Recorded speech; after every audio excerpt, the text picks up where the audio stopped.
প্রিয় বন্ধুরা, আসসালামু আলাইকুম। গণতান্ত্রিক শাসন ব্যবস্থায় নির্বাচন খুবই গুরুত্বপূর্ণ একটি বিষয়।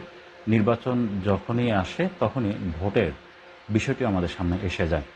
ভোট সেই দিক দিয়ে খুবই গুরুত্বপূর্ণ একটি বিষয়, এবং আমরা যদি ইসলামিক দৃষ্টিভঙ্গিতে এটি বিচার করতে চাই তাহলে সেক্ষেত্রে ভোট হচ্ছে একটি পবিত্র আমানত।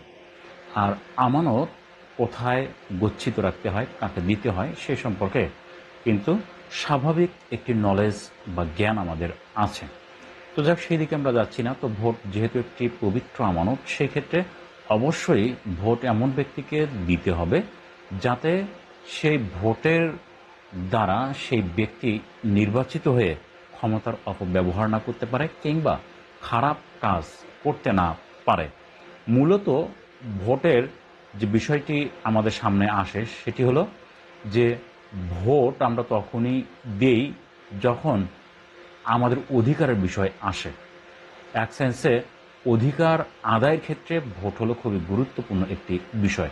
সেই দৃষ্টিভঙ্গি থেকে বলতে হয় যে যেহেতু অধিকার আদায়ের জন্য, আমাদের ন্যায্য দাবির জন্য ভোটের বিষয়টি আমাদের সামনে আসে, আমাদের সামনে ইলেকশন আসে এবং আমরা ভোটাধিকার প্রয়োগ করি, সেই ক্ষেত্রে অবশ্যই এমন যথোপযুক্ত ব্যক্তিকে ভোট প্রদান করা উচিত যার মাধ্যমে মানুষের অধিকার রক্ষিত হবে, মানুষের দাবি দেওয়া আদায় হবে।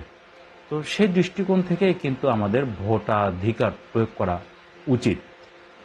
আমাদের সমাজে এমনও অনেক আছে যে ভোটের অধিকার আমরা প্রয়োগ করি, অর্থাৎ ভোট দেই কখনো 500 টাকার বিনিময়ে, 1000 টাকার বিনিময়ে কিংবা পান, বিড়ি, সিগারেট এইগুলোর বিনিময়ে। এই যে কাজটি, এটি কিন্তু একেবারে ন্যাক্কারজনক কাজ এবং গর্হিত কাজ।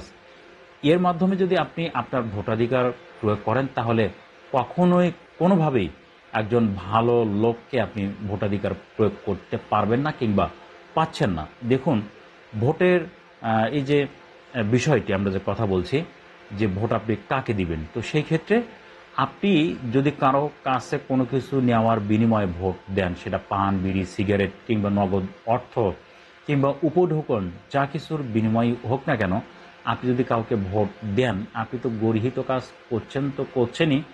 একই সাথে সেই ব্যক্তি যে আপনার কাছে ভোট বিক্রি করলো, ধরুন একজন ব্যক্তির মেয়র পদে নির্বাচিত হতে তার খরচ হবে 1 কোটি টাকা। তিনি যদি 1 কোটি টাকা খরচ করে নির্বাচিত হন, তাহলে তিনি পরবর্তীতে আপনার জন্য কি করবেন বলুন?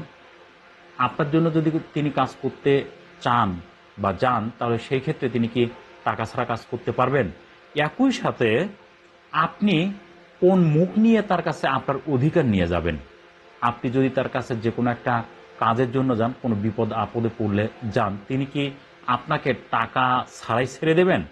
এমনটি যদি আপনি ভাবেন বা ভেবে থাকেন, তাহলে আপনি বোকার স্বর্গে বাস করছেন।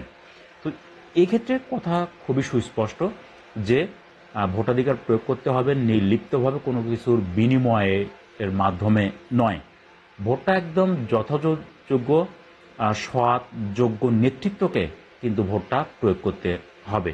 এর যদি আপনি ভুল করেন তাহলে কিন্তু আপনি ঠকবেন, আপনার সমাজ ঠকবে, দেশ ঠকবে। এক্ষেত্রে সুস্পষ্টভাবে একটি কথা বলতে চাই যে দেখুন, আমাদের দেশ বা সমাজের যে সমস্যা আমরা বর্তমানে দেখছি, সেটি কিন্তু আমাদের সমস্যা হচ্ছে নেতৃত্বের সমস্যা।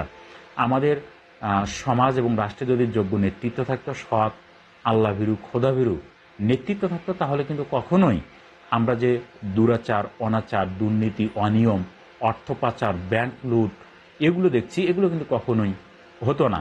কিংবা একই সাথে যে আমরা যে ধরুন যে পরপর কয়েকটা নির্বাচন নিয়ে যে বিভিন্ন ধরনের তালবাহানা করা হয়েছে আমাদের দেশে, এগুলো কিন্তু হতো না যদি সৎ নেতৃত্ব আপনারা নির্বাচিত করতেন।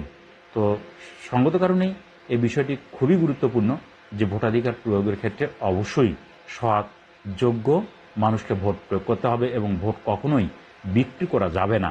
বিক্রি করে আপনি সাময়িকভাবে 500, 1000 টাকা কিংবা 5000 টাকা আপনি উপকার পেতে পারেন, কিন্তু দীর্ঘমেয়াদে আপনার সমাজ সেই নেতৃত্বের দ্বারা সুফল পাবে না, এবং যারা অধিকার বঞ্চিত, অধিকার হারা মানুষ, তারা কিন্তু বঞ্চিত হবে, তারা তাদের ন্যায্য অধিকার ফিরে পাবে না। তাই আসুন আমরা যে নির্বাচনই আমাদের সামনে আসুক না কেন, স্থানীয় নির্বাচন একই সাথে জাতীয় নির্বাচন সহ সব ধরনের নির্বাচনে যারা টাকার গরম দেখান, টাকার খেলা দেখাতে আসেন, তাদেরকে আমরা বয়কট করি এবং তাদেরকে কখনোই আমরা ভোট না দিই। টাকা দিয়ে ভোট কেনার মাধ্যমে তারা যদি নেতৃত্বে আসেন, তাহলে কখনোই তারা আমাদের জন্য ভালো কিছু দিতে পারবেন না, ভালো কিছু বয়ে আনবেন না।